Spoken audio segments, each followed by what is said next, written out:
In question 10, we've been given this diagram and we've got to prove the theorem which states that AD over dB is equal to AE over EC. So this is a proof that you've just got to know off by heart. So let's walk through it quickly. So normally you get given the diagram and then you just start with your constructions. So you have to start off with 4 constructions. You draw a perpendicular height that sits on AD, and we name it perpendicular height 1. And we do a perpendicular height that sits on AE, and we name it perpendicular height 2. Additionally, we join the lines or the points DC and BE. So we join up DC and we join up BE. The next step of the proof is we need to get the ratio of triangle ADE over the area of triangle DBE. So we are focusing on this triangle over here as well as this triangle over here.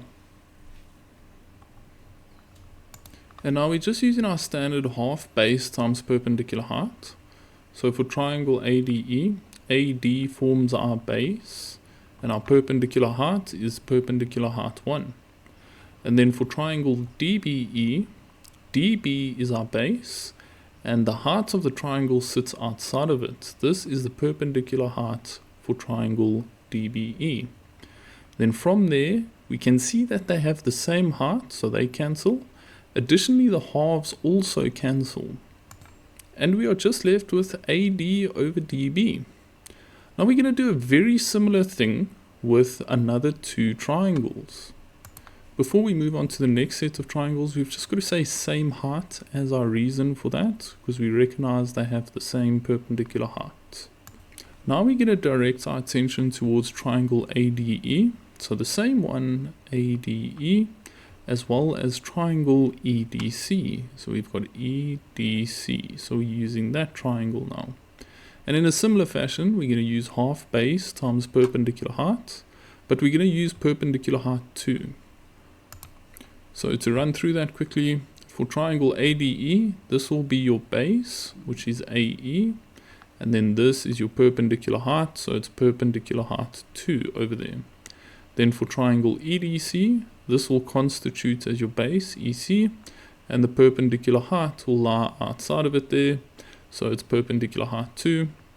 Once again, the halves cancel, the perpendicular heights cancel, and we're left with AE over EC.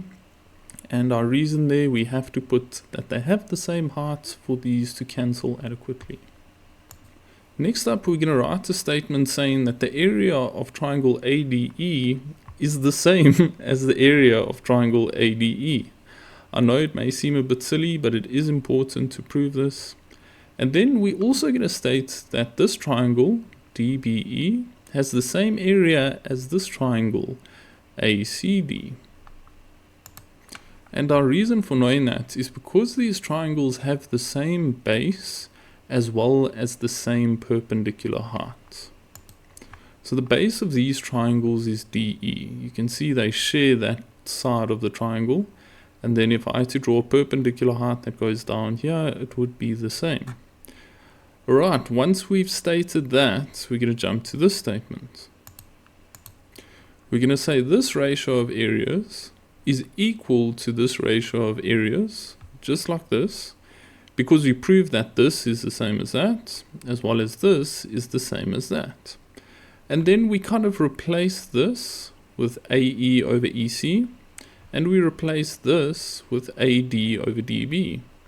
So this gets replaced with this, and this gets replaced with this. And we just say, therefore, AD over DB equals AE over EC. And now we've adequately proved what they asked us to prove. AD over DB equals AE over EC. This proof is a bit of a bogged down prawn, I won't lie. It's a bit of a rough one to learn. And just to quickly run through where the marks come from here. You get 1 mark for your constructions. You get 1 mark for this statement over here. You get 1 mark for the correct statement and reason over there. Then you get 1 mark for these 2 statements and 1 mark for the correct reason over there. and then that forms your 5 marks.